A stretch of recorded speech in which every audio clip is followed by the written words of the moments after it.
IPL 2026లో భాగంగా ముంబైలోని వాంఖేడే స్టేడియంలో జరిగిన ఈ ఎల్ క్లాసికో సమరం పరుగుల వరద పారించింది. టాస్ ఓడి మొదట బ్యాటింగ్కు దిగిన చెన్నై సూపర్ కింగ్స్ నిర్ణీత 20 ఓవర్లలో 6 వికెట్ల నష్టానికి 207 పరుగుల భారీ స్కోరు సాధించింది. ఈ ఇన్నింగ్స్లో అందరి దృష్టిని ఆకర్షించింది మాత్రం సంజు శాంసన్ వీర విహారమే. ముంబై బౌలర్లను తన బ్యాట్తో చెడుగుడు ఆడుకున్నాడు. ఈ సీజన్లో రెండో సెంచరీ నమోదు చేసి 101 పరుగులతో నాటౌట్గా నిలిచాడు. సంజు అద్భుత ఇన్నింగ్స్తో జట్టుకు కొండంత స్కోరును అందించాడు. సంజు శాంసన్ అద్భుతమైన ఫామ్ను కనబరిచాడు. ఓపెనర్గా వచ్చిన సంజు ఆరంభం నుంచే ముంబై బౌలర్లపై విరుచుకుపడ్డాడు. కేవలం 26 బంతుల్లోనే తన హాఫ్ సెంచరీని పూర్తి చేసుకున్నాడు.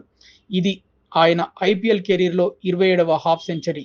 సెంచరీ దిశగా దూసుకుపోతున్న క్రమంలో కీలక వికెట్లు పడుతున్నా వెనక్కి తగ్గలేదు. చివరి వరకు క్రీజ్లో ఉండి 54 బంతుల్లో 101 పరుగులు చేసి జట్టు స్కోరును 200 దాటించడంలో కీలక పాత్ర పోషించాడు. సంజు క్లాస్ షాట్స్ చూసి వాంఖేడే స్టేడియం హోరెత్తిపోయింది.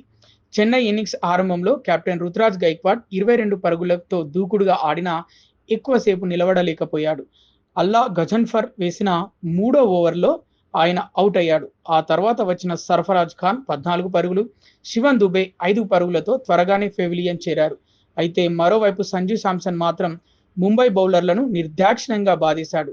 డివాల్డ్ బ్రూవిస్ 22 పరుగులు, కార్తిక్ శర్మ 18 పరుగులతో మెరుపులు మెరిపించి సంజుకు సహకరించారు.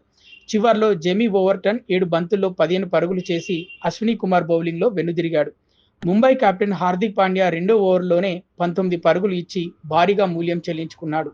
అయితే బూమ్రా ఎప్పటిలాగే పొదుపుగా బౌలింగ్ చేస్తూ ఒక వికెట్ పడగొట్టాడు. అశ్విని కుమార్ 2 వికెట్లతో రాణించినప్పటికీ ధారాళంగా పరుగులు సమర్పించుకున్నాడు. అల్లా గజన్ఫర్, మిచెల్ షాట్నర్ తలో వికెట్ తీశారు. ముంబై ఫీల్డింగ్లో కొన్ని తప్పిదాలు జరగడం చెన్నైకి కలిసొచ్చింది. మరి చేటా బ్యాటింగ్ మీకు ఎలా అనిపించిందో కామెంట్స్ రూపంలో తెలియచేయండి.